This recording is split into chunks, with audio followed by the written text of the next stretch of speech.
Hey, what's up? Chicago and I back again, and we're going to do a new series here called Behind the Music, where I go over the different music making apps that I use or tools that I use for making my music.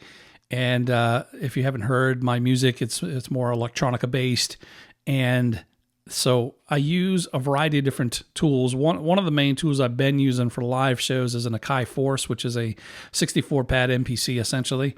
But I also use the iPad as well for a lot of things, including recording my music, because it actually has a great bunch of different audio unit, or VST as you guys may recognize it for Ableton or whatever.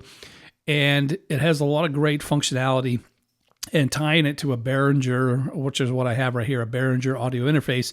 I have the ability to put in this particular case, I have 8 inputs, so I can put in my microphone, I can put in guitars, acoustic guitars, whatever external instruments I want, and record them directly into here. So the iPad in general, to me, I think, is one of the great music making tools that I think a lot of people sleep on, but there are a number of people that do use it for live performance, myself included. And so we're going to go over a variety of different apps that I use. Now, my two typical ones in iPad for creating music and recording music would be Drombo is one, which is a groove box, and then Loopy Pro, which is this one here. And today we're going to focus only on Loopy Pro. And this one here is a great app for live looping. Now, I've been live looping myself for a number of years, probably about 25 years. And back in the day, I used to buy the hardware loopers like the Boss RC20XL and the RC50 and all that jazz. They were like, I don't know, $500-600, something like that. And I'm telling you for a fact, after messing with all kinds of different hardware loopers, this bad boy right here for about $30, I think it is. I don't think it's much more than $30. It outshines all of them like 100-fold. It does so many different things. It is by far, in my opinion, the best looper on the planet. And so I like to use it for my live shows. Now, this current version I have does not actually support MIDI looping yet, but it is in beta. And I cannot wait for that to happen, because a lot of my music I actually create with MIDI, and I play in the instruments and I program the drums and all that kind of jazz. And you can do that right now in its current state here in Loopy by adding in, by clicking on the plus on the bottom, adding in a MIDI sequencer. You can do that. But the native functionality is going to be really sweet when they put that in. But today we're just going to focus on just some sample-based looping, and it's samples I've created. So when I say samples, I'm not talking about me sampling somebody's record.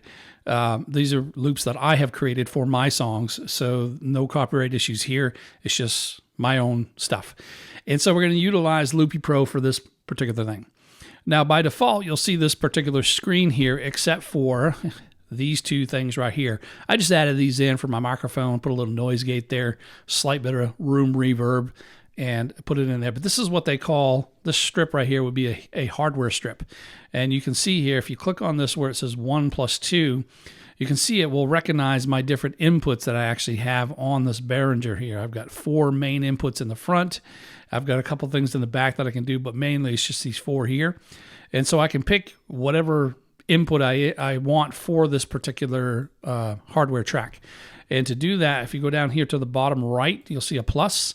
You can add in a hardware input. So if I wanted to add another one that I can plug my guitar into, let's say it's in 3 and 4, I can do that right there as well. Then you can see here we can add an audio unit, and this is akin to, if you're familiar with like Ableton and VST plugins, it's similar to that. Back in the day for Apple, they used to use a format called inter-app audio to be able to allow different music applications to communicate with each other and, effectively work together. But there was some limitations, obviously, because one of them is like, you can only run one instance of the actual app itself or the plugin. So they had basically come up with a newer version called Audio Units, or AUV3, and they really don't support the inter-app audio much anymore. And a lot of the app developers generally will go for AUV3 compatibility. But there are still some great apps that are older and they are using inter-app audio. So to allow that, you also have the ability to add in inter-app audio as well, right? So for example, if I click on the audio unit, these are ones that I've bought and paid for on my machine here on my iPad.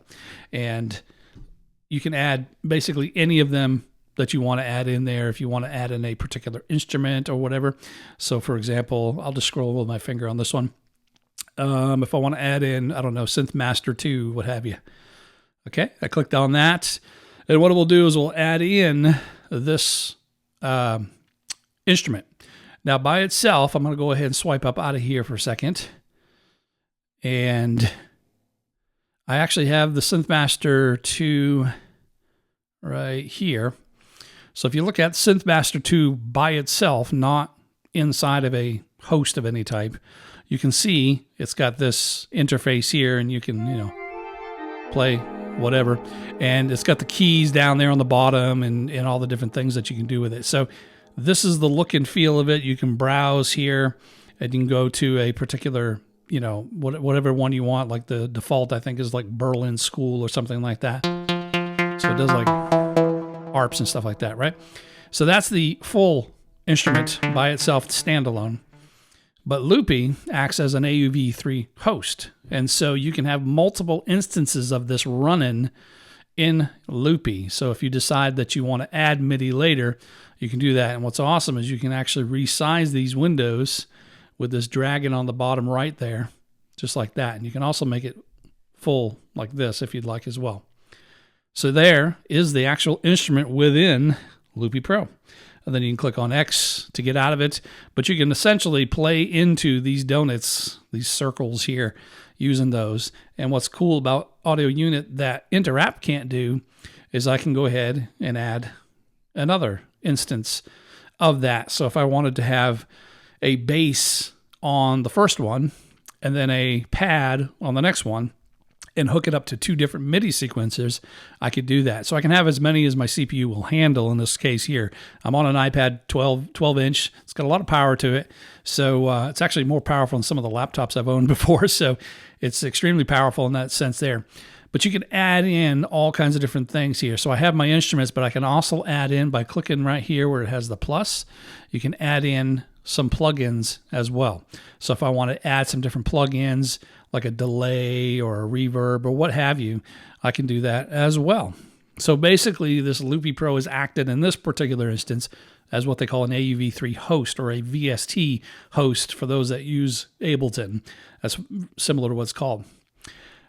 Now, as far as like just recording in general, if I wanted to go ahead and start looping something into one of these donuts here, I basically just hit it, touch the donut itself, and it will start recording, and then I can tap it again to make it stop recording. And then you can also set or preset the bars as far as like to record. You can say, I want to preset this to be recording 8 bars or something to that effect. You can do that as well. I'm just going to use my finger here and tap into it, and you can see that the only instrument really that is producing sound at the moment is my microphone. So my microphone will play. So I'll tap it, and I'll say, hey, what's up, players? Shikaraganai here. And then tap it again. And I'll say, hey, what's up, players? And then just keep looping and looping. And then tap. And I'll say, hey, what's up, players? Shikaraganai here. And then you can stop it. And then from there, I can swipe up, and I can do some different things to it. I can split it in half. I can extend it, multiply it. I can change its pitch, its volume, its balance. We won't get super detailed about this on this video. It's just the basics. But you can do all kinds of different cool things with it. Set it to a one-shot, all kinds of cool things. Again, I'm just doing a very basics today, and we won't get into all those details yet. To get rid of it, you can swipe down with your finger, and you can say clear or re-record it, and it will clear. Okay?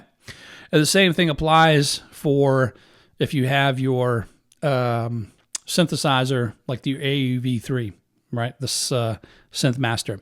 Now, what's interesting too is you can tell it which colors they're restricted to. Excuse me. So, for example, if I wanted to only restrict this to the magenta, I can say none and then select magenta. So now the vocals, excuse me, sorry about that, will only record to magenta. So no matter if I, tap in anything, or at least that's what it should be. So let's say, for example, I tap into this and I start speaking. You can see it's not doing anything. So if I tap into the magenta one, hey, what's going on? What's going on? Hey, what's going on? What's going on? So you can, that's what the groups are for, or the colors are for, because they're basically your grouping, if you will. And that's also how it's going to determine, you know, the different effects that you put on. So for example, if I knew that all my vocals were going to be on this magenta here, I can put all my different delays and reverbs on there as effects and stuff. So very cool to have these different colors schemes to be able to do that. And you can add in other colors. So if you look down on again and hit plus on the bottom right, you can see here we can add more colors to the palette. So pretty awesome there. We also, like again said, have inter-app audio support if you have an older app, and you can only run one instance of that, so you can't do multiple ones like you see on my screen. And then you got to add MIDI. This one here would be, for example, if you wanted a MIDI, well, actually, let's just show you. So I'll say add MIDI, and I prefer Drombo. That's my preferred MIDI sequencer. I have Atom, which is another good one as well, and Helium, but I'm going to go ahead and pop in Drombo here, because I do like the actual drawing ability, if you will, for this MIDI sequencer. So for example, let's go over here to the first synth master, and I don't know, I'll just pick let's do bass. So I'm selecting a bass, and I want to do one that's not arpeggiated. Let's find one. That sounds dumb. Okay, that sounds cool. Let's do that. So we'll pick one of these here, nice little bass. So essentially what I've done here is I've turned this one into a bass. And what I typically will like to do is I'll tap this top one right here. And up here on the top, you'll see there's a pencil icon. So I'll click on that. And just so that I know it's my bass one. So I'll hit that, hit enter. And then down here on the bottom, you can see where it says bass, so that I can always make sure I know, okay, you know, which one of these is what. And same thing over here. If I'm deciding that this MIDI is going to actually be a MIDI sequence using this bass as my instrument, I'm going to go ahead and click on that. And I'm also going to name this the same thing, but I'm just going to call it bass MIDI, just like that. Okay. I'm going to expand this. I'm going to use my fingers on this one here. And on Drombo acts as a groove box, but it has a really cool sequencer built into it. And what I can do in this particular case, in order to use it as MIDI in Loopy, you have to change this network session to MIDI out. It's not by default, so make sure you realize that. It's on the first track here. And then right here, I can click on here and I can just set maybe, I don't know, let's just set 2 bars, okay? And what it will do now is it'll allow this to be sequenced. So if I go here to this, okay, I can now just start adding in. I'm going to use my finger for this. And I can now start adding in some different notes. So I can say that one. Let's just do, and then we'll go up to D1, back down again, and then just keep moving it over. And this is what they basically would call MIDI. You're basically putting in your notes, and I don't know how this will sound. I'm just making up some stuff here as I go along. We'll add 3 there. I don't know, just making stuff up. Da da da, man, there. Okay, so that's a full 2-bar loop for that. So what I'll do now is I'll close this down, and now it's saying in this strip, which is the MIDI strip, it's saying, well, what's your sound source? What are you pulling from? Now I know it's A, so it says right there, Synth Master 2, and then it has that A right there, because that A is right there. Okay, so I know it's that bass there. So I have to now set a tempo for this to actually do anything. So I'll just go ahead and set it to whatever the default is. We'll just say 120. All right, and now I can go ahead and just like that. So now it's playing the MIDI of it. Now the new upcoming update, or the beta, is they're going to actually integrate this MIDI capability into Loopy Pro itself. You're not going to need to use any of these different plugins for that. It'll actually natively do it. So it's pretty sweet. And then you can hear, like when I stop it, you know, it stops dead. But I can actually add in, for instance, if I want to add some cool little delay or something to it, I can bring this up here. I like this bleach delay, is really cool. So this is an effect. I'm putting it here on the post effect there. But this is an example of being able to manipulate the sound that's there before it's actually recorded to the donut. But we actually want to put it after it's been recorded to the donut. But I'm just going to show you this just for now. So I'm going to do ping pong, and I don't know, 3/16 sounds good. Let's bring down the feedback a tad in the mix. There we go. Well, actually, we'll make it accentuated, so we'll bring these both back up. So now, if I hear how it delays afterwards and has that ping pong effect, and I have the feedback long. So there's all kinds of different effects you can add to it. So what's going to be cool when they do add in this MIDI thing by itself is that I don't really need to record the donuts, as it were. I can just have the MIDI, I guess. I think that's how it will work. And I'll be able to add my effects to it. What I'm going to do, though, is I'm going to go ahead and get rid of this for now because we're going to add it to a donut after the fact. So I'm going to pick a donut here. And when I say donut, by the way, I'm talking about these circles here. They call them donuts. I'm going to pick one of them and swipe up. Okay, so I'm picking this yellow one and I'm swiping up with my finger. And in this particular case, I'm going to drag down just so I know what it is. Click in there, and I'm going to say bass. Okay, so I'll say that's the bass.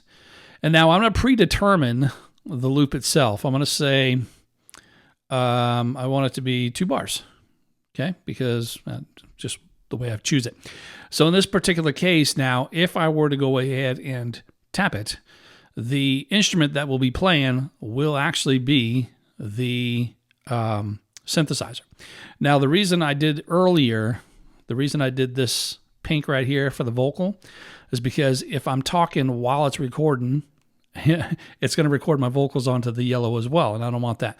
That's why I did that. So in this particular case, it should only record the bass, and it will actually go for the full 2 bars and then stop. Actually, you know what? Let me change that because I want to show you this. So the drum bow itself, you can see here, is set to 2 bars. So I've got 2 different, this represents 1 bar, this is another one.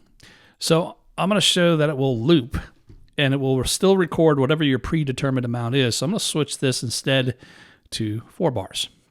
So we'll change it to 4 bars. So it'll go through the first iteration, and then it will just keep playing because it's MIDI. So it's actually just playing the MIDI notes back. Okay, so I'm going to go ahead, and I've already got my tempo set. I'm going to tap it.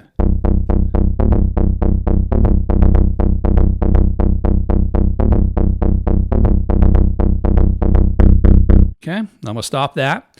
And what I'm going to do is I'm going to mute down here on the bottom right, or the bottom here. I'm going to mute the MIDI synthesizer because it will just double what I've just done. And I'm just going to play it because now it's already recorded to the clip. So I'm going to go ahead and click this. And then you see it will just loop back around. Right? Just like that. And that's basically how you would do it. Now you notice that when here it just does a dead stop. What I can now do is I can go ahead and put that delay that I liked, put it down here on the yellow because that's the track itself, right? So in this particular case, I did like the bleach delay. I did like that ping pong effect. And I'm putting it here. You can see where it says effects pre-fader and then post-fader. I like to put my effects post-fader. So I'm going to go ahead and utilize that. Let's go ahead and bring up this delay. And I'm just going to do like a ping pong effect. And let's do 1/4 time. We won't have a massive feedback, but we'll do a little bit. There we go. Okay, let's close that out. So now when I play it back, you can kind of hear the delay. And when I stop, yeah, there we go. That's what I'm talking about, players. So good stuff, good stuff. So this is how you would basically create your music, or you can play it in directly. Now, to do something like that, you can actually record in using the instruments themselves if you prefer. And in this case, let's say, for instance, I brought up the other synth master. And I don't know, let's just pick a pad. Let's see, synth pad. Let's do, I don't know what this pad is. Let's see. So let's do A.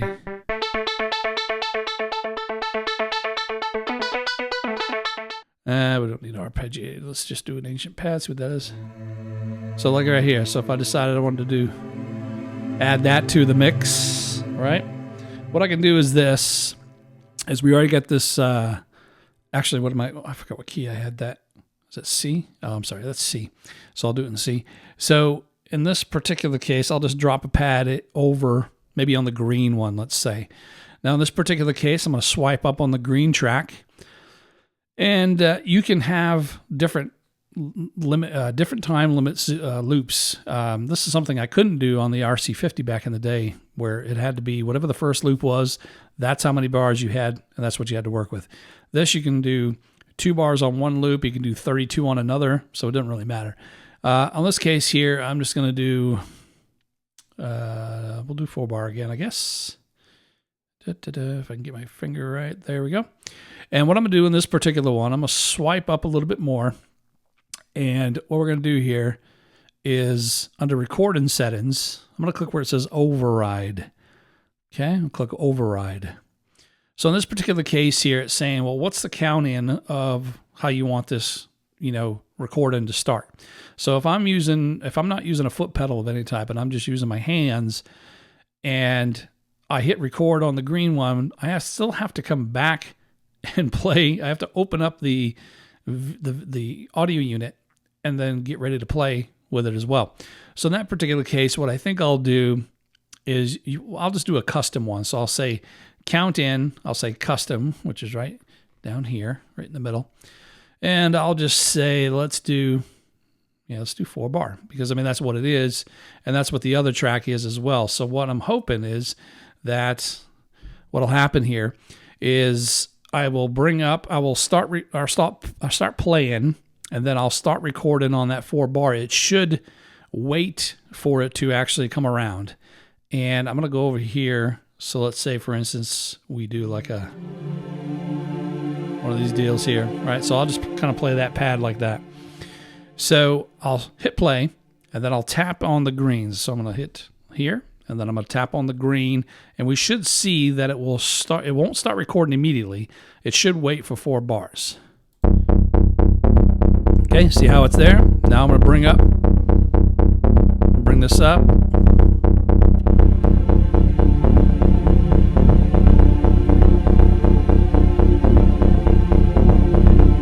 And it should automatically be done and start looping back when it's done.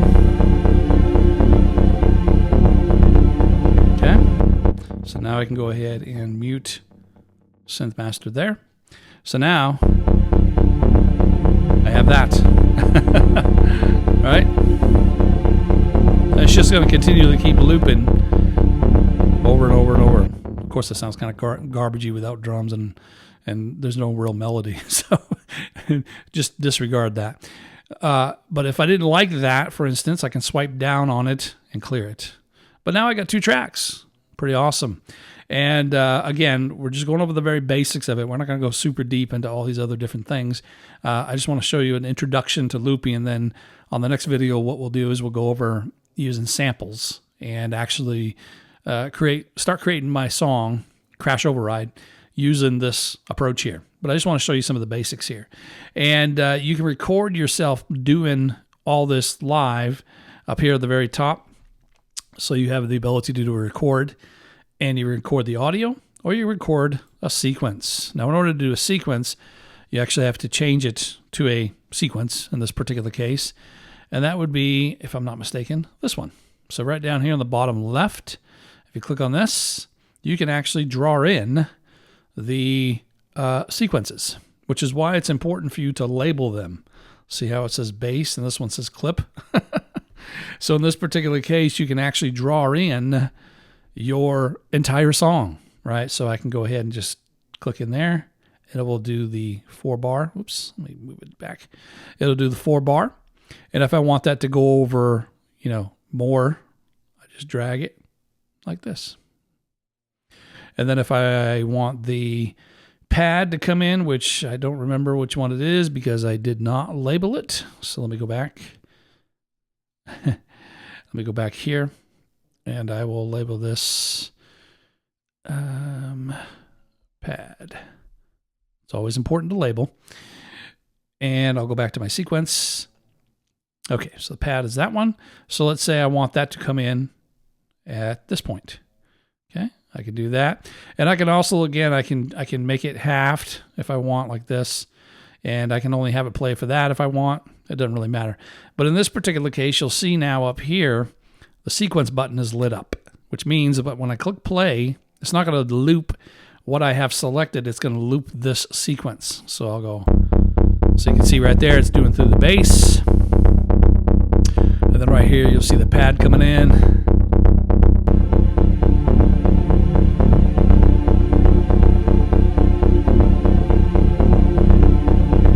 And then it will stop. Okay. So that's essentially, you can draw in your whole song, which is pretty sweet. But that's what they call a sequence. Now, to make sure if you don't want to do that, you make sure you go ahead and click on sequence to turn that off. So now it will only play whatever you have selected. Right, just like that. Okay, and over here is the master. So this will be the volume. You'll notice all these different dials are set at what they call Unity 0. And then from there, you can actually add in or decrease the volumes and start doing your mixing and mastering. So this would be essentially your mastering chain right here. Okay. And from there, you can add in, for example, what I like to add in is a limiter at the very last part of my chain. And this one is one I really like here. And it basically will say whatever you set it for its ceiling, it won't allow anything to, it will cut off anything that's trying to go past that. It's like a heavy compression. It's like if you do the compressor at I don't know, I think it's like 11 to 1 ratio or something like that. I think it turns into a limiter. But this one here will actually give you a good indication of the decibels, because it is a little hard to see here, over here, where you are as far as like decibels. It's really tiny. So I like to go ahead and put this bad boy here, bring it up, and I like to make it a little bit smaller. That way I can change, right? And it's cool how these AUV3s will resize like this, right? And I can move it around. So now I can actually change the volume in case something's clipping over here on the far right. And to see what it's peaking at, you can see it right there. And then to reset it, you click it, right? So in this particular case, if I were to play the, which one do we have? The bass. You can see it's tapping up there at Unity 0. And so if I go ahead and go to the bass, which is this yellow one, you can see that if I start dragging down this strip right there, see that right there? You can see the volume going down. So now if I tap this, I can see now what my new true peak is, which is -6 in this case, right?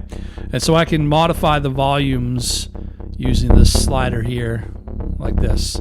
And then I would look at the master one, the master barricade one, and I would see, okay, what is it actually peaking at? Do I need to change it? But we'll get into that later when we start doing mixing and mastering stuff. For now, just know that this is essentially your master chain that you would put all that kind of stuff to, okay? You can also edit the different things here, like the layout of everything, and we're going to get into the GUI stuff later in another video, but for now, I'll just show you the donut part of it. So down here on the bottom left, there's a pencil icon. You can click on that, and you can say, you know what, I'm only going to really have a couple instruments, so I'm going to hold in on that and delete that, delete that. I don't really need that, right? Delete that, and delete that. So let's just say that's how we liked it. And let's just say we wanted to change the colors. Well, right down here on the bottom, you can see there's the grid one, but right beside it is the color one. So I can pick one. I can say, you know what, instead, I want this one to be orange, right? And now all the effects and things that I apply to orange will now affect that. So this is kind of the group inside of it, if you will, there. And then this one here is another way that you can group stuff, but we're not going to worry about that right now. And then down on the bottom here, you can add in more donuts, right? And if you decide that you want to add more up here, you can go ahead and click on these on the sides, and it will drop that down. And now I can add some more donuts up there, like that, okay? And then I can change their color and do whatever for that, okay? And then when you get out of it, you can see it will now reflect it, okay?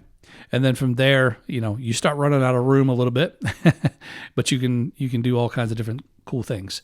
Let's go over real quick the one of the coolest parts of this editing is you can actually go ahead and let me get rid of some of these here. Is you can actually add in some automation or some dials or triggers or what have you. So let's say, for instance, I click on this one right there, the third one from the left, and this just gives me a basic button. Now, if you select it, hold in on it, you can actually make it bigger like that if you'd like. You can resize it. So let's pretend, for instance, when I click on this button here, it will play just the bass. And then if I click on, I had another one there. If I click on that button, it'll play the bass and the pad.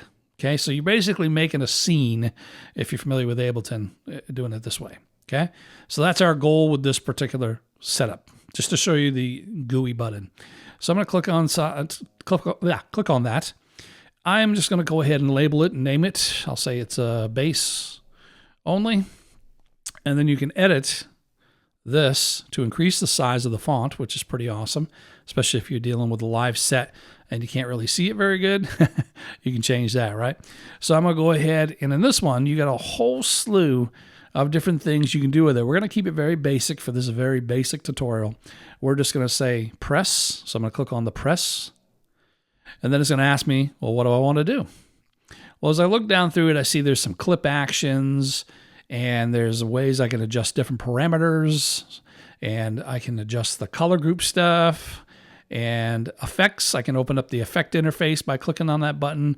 All kinds of different things. Audio source, MIDI, you name it, it's all in there. But we just basically want to say play the bass one only. So in that particular case, because I only wanted to play that, I'm going to go ahead and click where it says solo. So I'm going to click solo. And then up here on the top, you'll see it says target. And in this particular case, because our colors are orange for bass and green for the pad, we can do it based on a color. So I'm just going to say specific clips or specific colors. Okay. Actually, let's just do it by specific clip in this case. So I'm going to click on that, and you can see an outline of your different clips. And you can see it by name right there. So I'm going to click on that, and I'm going to click done. Now keep in mind, again, I'm not clicking this other one because I only want the bass to play. I'm going to hit done. And then under action, I want it to solo. Okay. Now that is all done. You can do other things here, but we won't get into that because that's some more advanced stuff. But that's basically it. And you can keep stacking as many different things as you want. So I can say, when I click on this button, it will solo the bass. It will bring up this menu. It'll play this one at double speed. You can just have a stack of different actions you wanted to do, right? Now on the other one, let's go to the other one, and we'll do the same thing. This one will say bass and pad. Okay. And again, I'll change my font. Awesome. And I'll click on press. And again, we'll do solo. Now in this particular case, I'm still going to do specific clips, as in multiple. So I'm going to say this time the bass and the green, which is the pad. And we're going to make sure we set it to solo, right? All right. Now I'm going to click my pencil icon to come back to this menu view, and I'm going to unselect everything. So now we see here, we got bass only and bass and pad. Now, if I go ahead and click on bass only, bing, notice how that one comes up. If I click on bass and pad, bing, those one come up. Now, if I go back to bass only, bing, see? So basically, that's how it would work. So if I go ahead and click on play, and I click bass and pad, it's going to wait for this loop to finish, but you can change that if you don't want it. Now I'll play that. Now I'm going to click on bass only, It's going to go back to that. So this is essentially your scenes that you would have in, like, you know, Ableton or something like that. And you can just make a whole song. You can make all of your song like this, and you'll see in some of my stuff, that's kind of how I do it with it. So when we get into my my music itself, you'll see that's kind of how I label it out. But basically, that's what's cool about this UI is you can add those sort of things in there. You can also add in volume sliders too. So I can put this volume slider in there, and let's say that I want to change the volume of the bass, which in this case is the orange. I will then go ahead and, oh, by the way, real quick, because I changed the color, take note of this. Take note of this. And remember how we had in our bass, we had our delay? But now if I go and stop, no delay. That's because it's tied to the color yellow. So in order to get us back to that, I would then have to come back here, select by colors, select yellow, select that again, okay? And then come back here. So now it should be good to go. Back again, right? And I turned the volume down to that.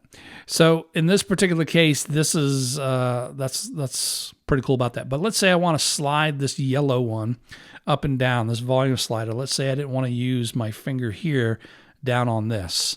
I can go here, and I can tap on that one, and I can say, let's just call this bass volume, like so. And then I can choose all kinds of different things here. But in this case, I just want a value change. And this one here, I just want to adjust the volume, which would be, let's see, where are we at here? Adjust parameter, there it is. So adjust parameter, and because it's on the clip, in this case here, I need to pick a target. So I want to say my bass clip, which in this case is this one here. Again, you can do it on color as well. So you don't have to do it on a specific clip. And so I picked that as my one that I want. Go back to it again. Hit done. And then from there, it's going to say, well, what parameter do you want to affect? Well, in this case, I do want to affect the volume. But I can also say I want it to influence the pitch, the balance, the input gain, whatever. And this one, I just want the volume slider. Okay, so I'll hit that. All right, so now play. See that? So now it's actually affecting that slider right there. Pretty sweet. All right. So, yeah, the UI is pretty sweet. Another cool thing I want to point out is if we go back here. Oops. If we go back there, I can go ahead and on the right-hand side, I can make another window. I don't even know what they call this, but it's pretty sweet because like I can have a main verse on A and then a bridge on B over here and do whatever. And it's cool because you can affect things from this screen, from all the other different windows, I guess we'll call them. So for example, if I wanted to affect the volume of the pad and do it from B, I can go ahead and do that. So I can say, okay, I'm going to put this in here and I'm going to say pad volume, and again we'll do a value change. We're going to adjust parameter of a clip action, and for my target it will be my pad, so I'm going to pick a specific clip or the color, either one. Oops, what happened? Here we go. So I click on that and you'll notice I'm on this screen here, but if you look here on the bottom right there, I can actually swipe left and right to go back to the other window. So I've swiped over here, and now I'm going to select pad here. Hit done, and we'll again affect the volume. So I'll just keep that as is. So now, let me get back out of here. If you go over here, you can go from A to B, to A to B. So if I go back here and I say, let's do the bass and pad together, and I come back over to B, it'll affect that, right? So basically you can make anything you want. It's so unreal. I mean, just the stuff you can do with this thing is just crazy, crazy, crazy cool. They got other ones too, like you can put a drum thing in there, but I think there's an XY pad as well, right? So you can put an XY in there. and mess with that. You'd have to adjust something with it, but either way, you can add all kinds of different things to it. You can also do one shots, for example. I'm going to go back here to A, and I can, it's going to be the second one. So you have your donuts here, and then you have one shots there. Well, I mean, you can one shot the donut as well, but typically, we'll use this for that. So I'll just click on that, and then here I can set the playback settings and recording settings, and then just put a loop in, right? But we'll get into how to add loops in our next video when I start going over how I use it for my music. But I wanted to kind of give you a basic overview of just some different things that you can do in Loopy. And when you're done with the project, you can click up here on the top, and you can save it. And you can save it to a different location. You can save it and look under your projects. It'll actually have a section as well for your recordings. So you can go ahead and listen to your recordings and so on and so forth. You can also set your media location as well for, documents and whatever. And that's another thing too. I forgot. Let me go back here real quick and mention this. You can also label these different things as well. So for example, if I go back to this one, we knew that this affects the slide. Well, over here on the far right, you'll see there's a text as well. And you can make a tutorial, which is pretty awesome as well. So tool tips, as it were. So in this particular case, I'm just going to call this one pad volume. And I'm going to change its size. Let's bring it up. I don't know, let's do 24. Yeah, that sounds good. All right. And then here you'll see it there. And then when you slide it out, drag it out, you can see it listed there. So you can label all of this different stuff. So now when you go back to the main view, you can see your things there. So again, you can go ahead back here, and instead of saying bass, just here, I can also put bass, put it right in the middle here and say the word bass as well. So you can do text and all kinds of cool stuff like that as well. So very cool. All right, I think that's a very good, very basic layout of Loopy Pro, just so you can kind of get an understanding of it. In the next video, we're going to go over how I add in my samples and start constructing songs using this interface here. But I hope that helped you understand a little bit more about Loopy. Again, we're going to go over some of the different features as we go through the series, as I show you how I create my songs, how I record them, and I'll show you the different features as I go along. But it's going to start off with just sample-based stuff, and then later we'll get into some ones where we can do MIDI or record directly into or things of that nature. But until next time, hope you guys enjoyed. Peace out, players.